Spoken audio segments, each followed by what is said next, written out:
nothing permanent except for change.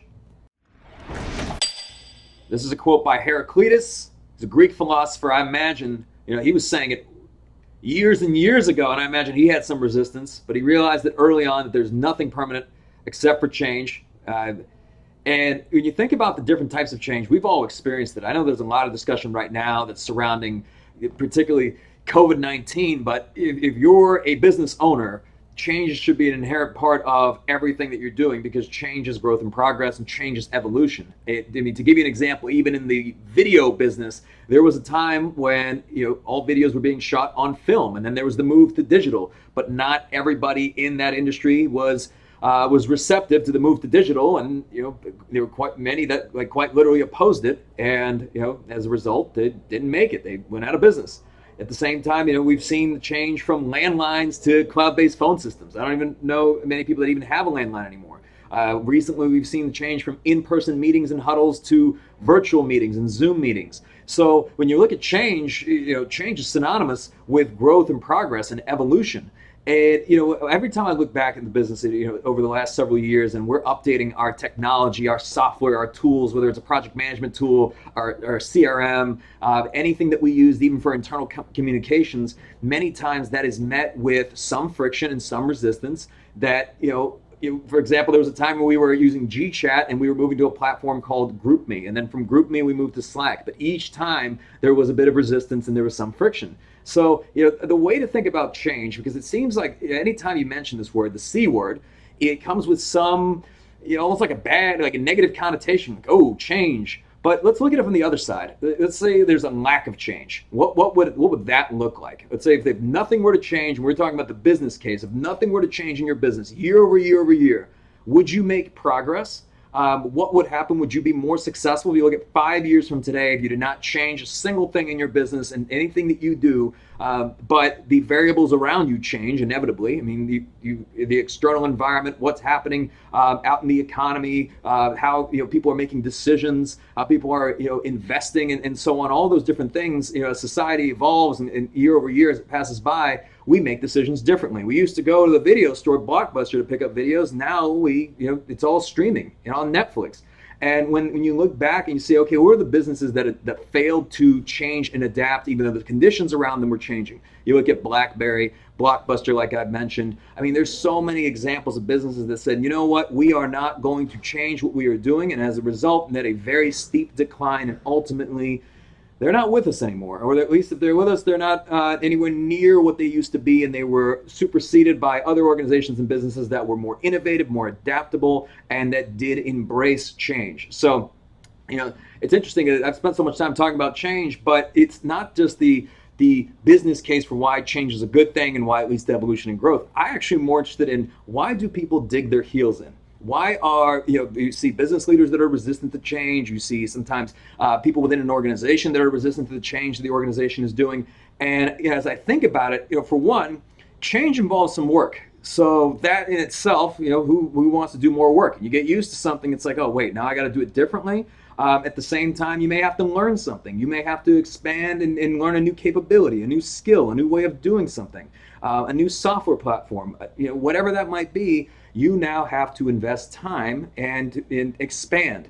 And who wants to do that? They're like, I thought I was done in college. I thought I was done learning. I got to learn more. Like, can you imagine all this resistance you get? Man, we just moved into this new platform 3 years ago. Now we're moving into a new one.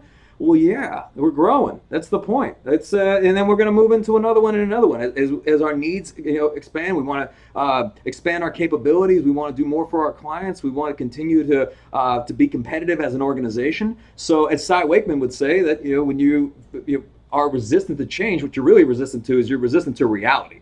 And we all know that's a waste of time and energy. So the reality is what it is. When I talked about the example of people in the video business that were resistant in the move from film to digital, the reality was everything was going to digital. It's the same people that have been resistant to social media and think that's where social media is going. And you saw the same thing happen with print and publications, people that were resistant to online streaming services, and businesses that felt that no one's going to ever stream online video. Never, right? So people are digging their heels in, but the reality is changing. Consumer buying patterns are changing. How we communicate with one another changes. And to me, it's always more important to look at, okay, what do consumers want? How are they behaving? How are we making decisions?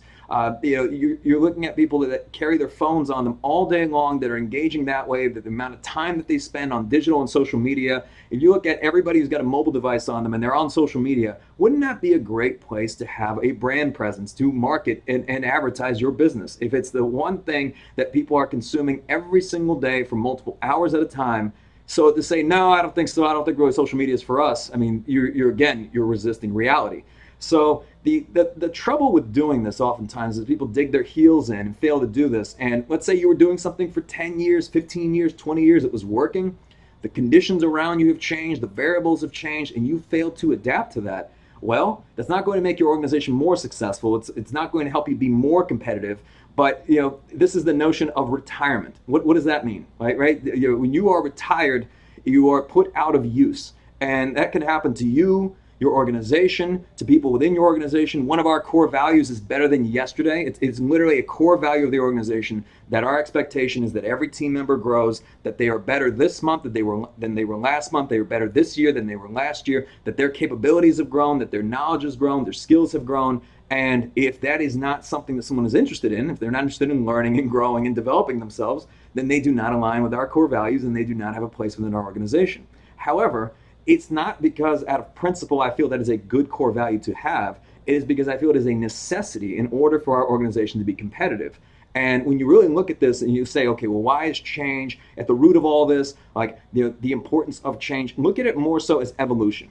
It's not the fact that you're implementing new technology or you're doing something in a different way. You are evolving to make your business and ensure that it remains competitive and that you can continue to be that way well into the future. And in order to be successful, one must be able to adapt. So as difficult as it might be, as much as we've gotten used to certain patterns, certain behaviors, certain ways of managing people, certain ways of leading people, certain ways in which we interact with clients, as those other behaviors around us are changing, as society changes year over year, and that is an inevitable part of reality, if we ourselves are not adapting to that, and our organizations are not adapting, we will be left in the dust. It'll be the boneyard of businesses past, right? So I would encourage you to not just think about why change is important, but change your entire mindset of what change is. To me, change is exciting. I mean, change is great. If we're not changing, we're not growing. If we're not growing, we're not, what's the point of all this, right? Businesses were built to grow.